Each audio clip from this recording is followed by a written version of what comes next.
Good morning. Myself, Ramanegi, lecturer Political Science, Government Senior Secondary School, Mahali, Shimla. बच्चों, आज हम बात करेंगे आपकी पाठ्यपुस्तक राजनीतिक सिद्धांत के पहले चैप्टर राजनीतिक सिद्धांत का परिचय में से नेक्स्ट टॉपिक जो है क्या नज़र आने वाले गैर राजनीतिक क्षेत्रों में हमें राजनीति मिलती है। Do we find politics in seemingly non-political domains? क्या हमें ऐसे क्षेत्र जिनमें जो राजनीतिक नहीं है, जो स्वरूप से राजनीतिक नहीं है, जो नॉन पॉलिटिकल है, क्या हमें उनमें राजनीति देखने को मिलती है? Is there any politics in non-political areas? मनुष्य एक राजनीतिक प्राणी है। वह चाहते हुए भी राजनीति से अलग नहीं हो सकता। मार्शल बॉमन ने बहुत ही अच्छा कहा है कि आप कुछ भी हो या आप कुछ भी बनना चाहते हो, भले ही आप राजनीति में रुचि ना भी रखते हो, परंतु राजनीति आप में रुचि रखती है। आज मनुष्य के जीवन का प्रत्येक पहलू राजनीति से प्रभावित है। आधुनिक काल में राजनीति का क्षेत्र केवल राज्य, सरकार, संविधान या राजनीतिक संस्थाओं तक ही सीमित नहीं रह गया है, बल्कि इसका उन सभी गैर राजनीतिक संस्थाओं से भी संबंध है जिनका मानवीय जीवन के पक्ष के साथ संबंध है। वास्तव में मानवीय जीवन का कोई भी पक्ष ऐसा नहीं है जो राजनीति से स्वतंत्र हो। इस समय कई ऐसे क्षेत्र हैं जो राजनीतिक ना होते हुए भी राजनीति के प्रभावाधीन है, और इसको हम कैसे स्टडी कर सकते हैं, इसको हम कुछ एक हेडिंग्स के तहत स्टडी करेंगे। मैंने ये जो नोट्स बनाए हैं ये आप देख सकते हैं, आपके सामने रिफ्लेक्ट हो रहे हैं, और आप इनको अपनी आवश्यकता के अनुसार इसको नोट डाउन भी कर सकते हैं। सबसे पहला जो पॉइंट आता है वो आता है धर्म, रिलीजन। प्राचीन काल में धर्म को राज्यों से श्रेष्ठ माना जाता था। राजा लोग धार्मिक विद्वानों तथा गुरुओं का सम्मान करते थे। तत्पश्चात सत्ता तथा धर्म के क्षेत्र में गतिरोध उत्पन्न हो गया। प्राचीन भारत में या यूनान आदि देशों में नीति को राजनीति से अलग नहीं समझा जाता था, या नीति को राजनीति से अलग नहीं किया जाता था। शासक को धर्म का रक्षक माना जाता था। शासक की नियुक्ति में भी धर्म गुरु की महत्वपूर्ण भूमिका होती थी। आधुनिक समय में भी धर्म और राजनीति एक दूसरे को प्रभावित करते हैं। उदाहरण के लिए जैसे राम जन्मभूमि, बाबरी मस्जिद और श्री कृष्ण जन्मस्थली, धर्मांतरण का मुद्दा आदि के पीछे कहीं ना कहीं राजनीति विद्यमान है। सिख राजनीति को धर्म से अलग नहीं कर सकते। धार्मिक आयोजनों में राजनीतिज्ञों की उपस्थिति राजनीति को जन्म देती है। बहुत सारे ऐसे मुद्दे हैं जो राजनीति से संबंध रखते हैं और वो गैर राजनीतिक क्षेत्र है। आप देखिए, धर्म की जब हम बात कर रहे हैं तो हमारी सरकार ने कुछ समय पहले ही 3 तलाक बिल जो है वो पास किया है, 3 तलाक कानून बनाया है जो कि मुस्लिम धर्म से संबंधित है, जिसमें मुस्लिम धर्म के जो पुरुष हैं वो अपनी पत्नी को किसी भी कारण 3 बार तलाक कहने से तलाक दे सकते थे, किंतु सरकार की इंटरफेरेंस की वजह से और सरकार के प्रयासों की वजह से इसे दुर्भाग्यपूर्ण माना गया और इसको ख़त्म किया गया। कानून बना करके इसको समाप्त किया गया। कई बार राजनीति के दखल देने की वजह से सकारात्मक प्रभाव भी होते हैं। अगला जो आपका पॉइंट है वो है जाति, कास्ट। जाति दूसरा और गैर राजनीतिक कारक है जिसमें राजनीति के अंश पाए जाते हैं। जाति एशियाई देशों की राजनीति को प्रभावित करती है, क्योंकि हमारा जो एशियाई देश है हमारे वहाँ पे जितने भी वर्ग हैं वो जातियों में विभक्त है। परंतु इसका दूसरा पक्ष नस्लवाद है, रेसिज्म है, जो पश्चिमी देशों की राजनीति को प्रभावित करता है। उदाहरण के लिए दक्षिणी अफ्रीका में गोरे लोगों द्वारा काले रंग के लोगों को प्रताड़ित करना, नेल्सन मंडेला के प्रयत्नों द्वारा इस अपार्थाइड पॉलिसी रंगभेद नीति को समाप्त किया गया। भारतवर्ष में भी वर्ण व्यवस्था थी और वर्ण व्यवस्था में दलित लोगों को मंदिरों में जाने की अनुमति नहीं थी, कुओं से जल नहीं भर सकते थे, सार्वजनिक स्थानों पे वो सब लोगों के साथ नहीं बैठ सकते थे।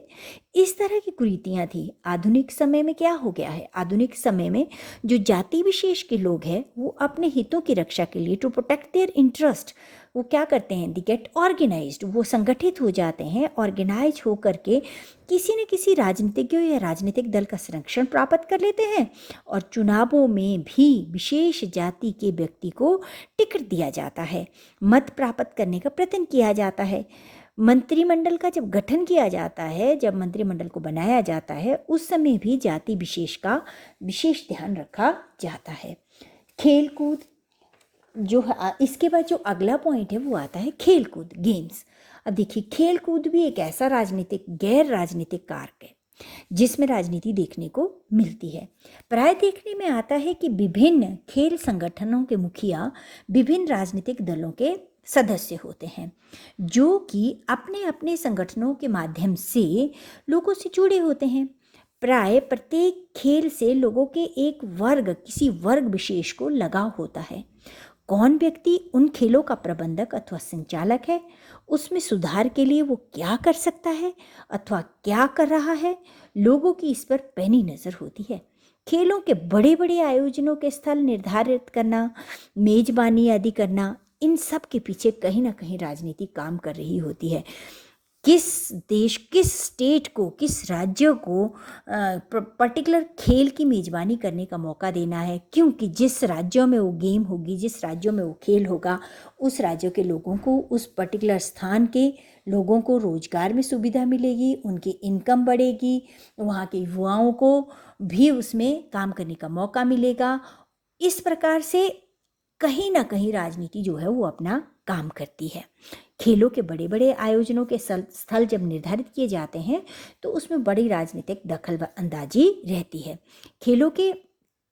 खेलों में क्या होता है कि विभिन्न देशों में ये जो खेल होते हैं, ये खेल की जो राजनीति होती है, विभिन्न देशों के बीच में तनाव लाने व तनाव को कम करने का भी काम करती है, विश्व बंधुत्व को भी प्रोत्साहित करती है।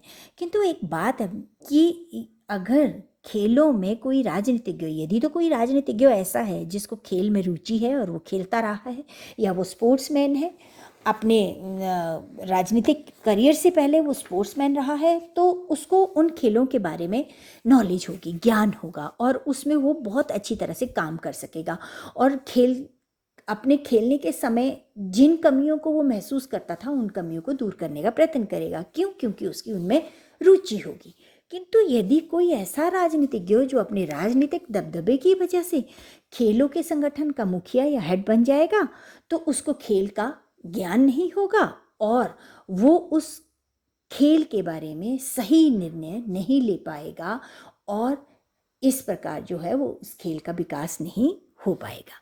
इसके बाद जो आपका अगला पॉइंट आता है वो आता है दबाव समूह व हित समूह, प्रेशर ग्रुप्स और इंटरेस्ट ग्रुप्स। प्रत्येक देश में दबाव समूह और हित समूह किसी न किसी रूप में अवश्य सक्रिय रहते हैं। यद्यपि यह पूर्ण तौर पर गैर राजनीतिक संगठन है, परंतु यह किसी न किसी राजनीतिक दल या गठबंधन के संरक्षण में रहकर अपना कार्यक्रम संचालित करते हैं। यह समूह अनेकों तरह के हो सकते हैं, जैसे कि विद्यार्थी दबाव समूह, स्टूडेंट यूनियंस, पेशेवर दबाव समूह, प्रोफेशनल्स प्रेशर ग्रुप्स जैसे डॉक्टर, टीचर्स, इंजीनियर्स, जर्नलिस्ट, इस तरह के बहुत सारे जो है वो प्रेशर ग्रुप्स जो होते हैं वो समाज में काम करते हैं, जैसे business pressure groups, commercial pressure groups, religious, caste based pressure groups, language based pressure groups, region based pressure groups. ये प्रेशर ग्रुप्स करते क्या हैं? ये सरकार की नीतियों को प्रभावित करते हैं, सरकार के ऊपर दबाव डालते हैं और अपने इंटरेस्ट के अकॉर्डिंग गवर्नमेंट के डिसीजंस को बदलने में महत्वपूर्ण भूमिका निभाते हैं। और क्या करते हैं ये जो प्रेशर ग्रुप्स होते हैं, ये इलेक्शन के समय में पॉलिटिकल पार्टीज़ की मदद करते हैं, उनको हेल्प करते हैं, फाइनेंशियली भी उनको हेल्प करते हैं और हर तरह से उनको हर प्रकार की सहायता पहुंचाते हैं।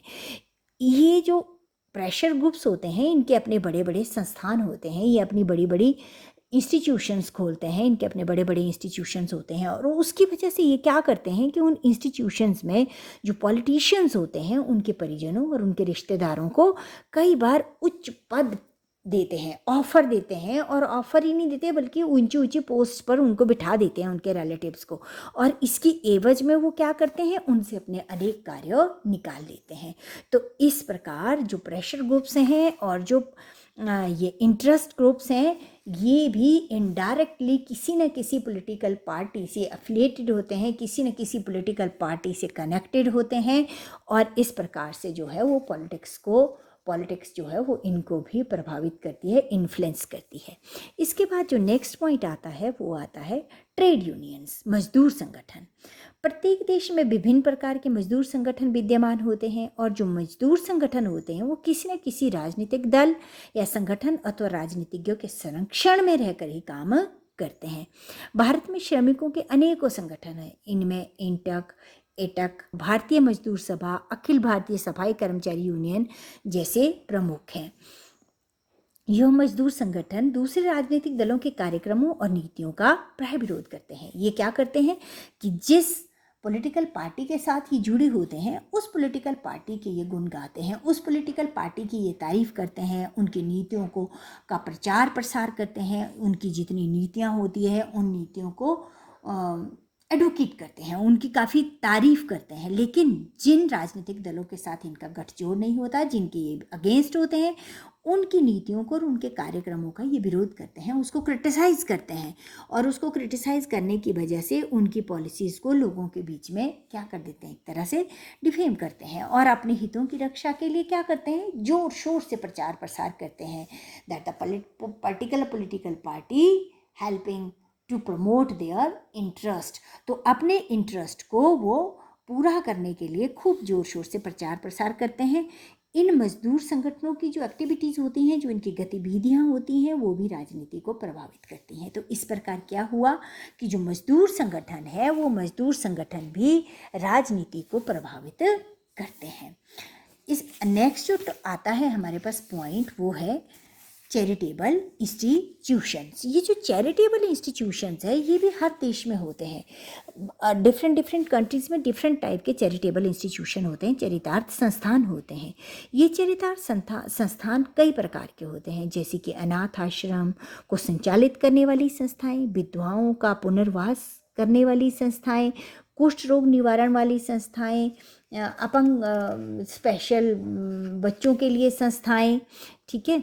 और इस प्रकार से ये जो नेत्रहीन संस्थाएं और ये संस्थाएं जो होती हैं ये अगर सच में देखा जाए तो they are related to social service, ये सामाजिक कार्य से संबंधित होती हैं। पर इनमें भी विभिन्न तरह के राजनीतिक दल और राजनीतिज्ञ संबंधित होते हैं। इनसे भी बहुत सारे पॉलिटिशियंस जुड़े होते हैं और बहुत सारी पॉलिटिकल पार्टीज़ भी इनके कनेक्शन में होती हैं, इनसे कनेक्टेड होती हैं। और ये जो जितने भी ये इंस्टीट्यूशंस होते हैं, ये जो एग्जिस्टिंग अथॉरिटेटिव पॉलिटिकल पार्टीज़ होती हैं, जो सत्तारूढ़ राजनीतिक दल होते हैं, उनका सहयोग और समर्थन प्राप्त करने का ये प्रयत्न करते रहते हैं ताकि इनके इंस्टीट्यूशंस को इनसे फ़ायदा मिल सके, फैसिलिटीज़ मिल सके, ये उनसे सुविधाएं प्राप्त कर सकें। इसलिए ये इनके कांटेक्ट में रहते हैं और इनका समर्थन प्राप्त करने की कोशिश करते हैं, सहयोग प्राप्त करने की कोशिश ये लोग करते रहते हैं। अब इसलिए भी फिर क्या होता है कि ये भी एक बहुत बड़े लोगों का ग्रुप होता है, it is a class, it is a big class. इसके विपरीत समाज का एक बड़ा वर्ग, सोसाइटी का एक बड़ी क्लास जो होती है वो इन संस्थानों से जुड़ी होती है। तो इसके विपरीत समाज का एक जो बड़ा वर्ग है वो इन इंस्टीट्यूशंस के साथ कनेक्टेड होता है, और इसलिए भी जो पॉलिटिशियंस होते हैं, जो राजनीतिज्ञ होते हैं, वो इनसे जुड़ने की कोशिश करते हैं और इनका समर्थन प्राप्त करने का प्रयत्न करते हैं।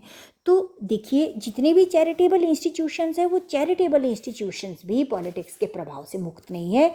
पॉलिटिशियंस के साथ और पॉलिटिक्स के साथ उनका भी कनेक्शन है, और इस क्षेत्र में भी पॉलिटिक्स का क्या है, इंटरफेरेंस है, दखलंदाजी है। नेक्स्ट जो आपके पास आता है वो है सामाजिक व सांस्कृतिक आयोजन, सोशल एंड कल्चरल प्रोग्राम्स। बहुत सारे सोशल एंड कल्चरल प्रोग्राम्स आयोजित किए जाते हैं। सामाजिक और सांस्कृतिक आयोजनों में भी राजनीतिक पहलुओं को देखा जा सकता है।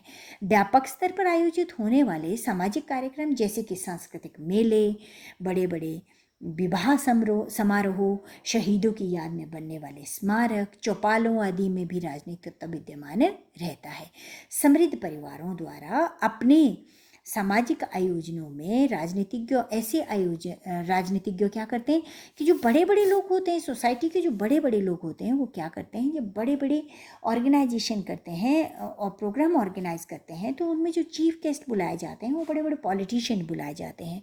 और इस प्रकार इन पॉलिटिशियनों को बुलाने का एक आम प्रचलन सा हो गया है कि ये लोग अपने घरों में उनको बुलाते हैं, और ये जो राजनीतिज्ञ होते हैं वो इन प्रयोजनों का प्रयोग अपने राजनीतिक हितों की पूर्ति के लिए करते हैं। वहाँ पे बहुत से लोग आए होते हैं और लोग भी अपने पर्सनल इंटरेस्ट के लिए उनके नज़दीक जाना चाहते हैं, उनसे क्लोज होना चाहते हैं, अपने एरिया के लिए, अपने पर्सनल इंटरेस्ट के लिए, अपने लिए कुछ ना कुछ उनसे काम निकलवाना चाहते हैं, इसलिए उनके नज़दीक जाते हैं और वो उसे अपने पॉलिटिकल इंटरेस्ट के लिए उन लोगों के नज़दीकी को, उनकी क्लोजनेस को यूज़ करते हैं। तो इस प्रकार क्या हुआ कि जो सोशल एंड कल्चर प्रोग्राम्स हैं, जो सामाजिक और सांस्कृतिक आयोजन है, वो भी राजनीति से अछूते नहीं हैं, उनमें भी राजनीति जो है वो अपना प्रभाव दिखाती है। तो इस प्रकार हमने ये 7 पॉइंट किए। बहुत सारे और भी ऐसे एरिया होंगे, बहुत सारे और भी ऐसे क्षेत्र हैं जिन क्षेत्रों में राजनीतिक हस्तक्षेप देखा जा सकता है। राजनीति कोई भी क्षेत्र ऐसा नहीं है हमारे जीवन का, हमारे घर से लेकर हमारे कार्यस्थल तक, हमारे कार्यस्थल से लेकर बाज़ार ले लो, घर ले लो, वर्क प्लेस ले लो, सारी जगह कहीं ना कहीं राजनीति किसी न किसी रूप में हमारे कार्यों को प्रभावित करती है। राजनीति विभिन्न तरह के गैर राजनीतिक क्षेत्रों में भी पाई जाती है, और यह गैर राजनीतिक तत्व जैसे कि धर्म, जाति, खेलकूद, सामाजिक सांस्कृतिक क्षेत्र, pressure groups, trade unions, charitable institution, हर जगह हर कहीं राजनीति इनको प्रभावित और प्रेरित करती है। तो ये हमारे अंत में इसका निचोड़ ये निकलता है कि कोई भी क्षेत्र ऐसा नहीं है जिस क्षेत्र में राजनीति का हस्तक्षेप ना हो। ये कई जगह सकारात्मक होता है और कई जगह ये नकारात्मक भी होता है। तो ये था बच्चों आपका क्या नज़र आने वाले गैर राजनीतिक क्षेत्रों में भी राजनीति मिलती है। तो हाँ, इसका जवाब है जी हाँ, जो हमें गैर राजनीतिक क्षेत्र नज़र आते हैं उनमें भी किसी न किसी रूप में राजनीति हमें दिखाई देती है। इससे संबंधित आपको एक एक्सरसाइज दी जाती है, वो एक्सरसाइज इसी वीडियो के साथ होगी जिसको आप कीजिए। Thank you very much.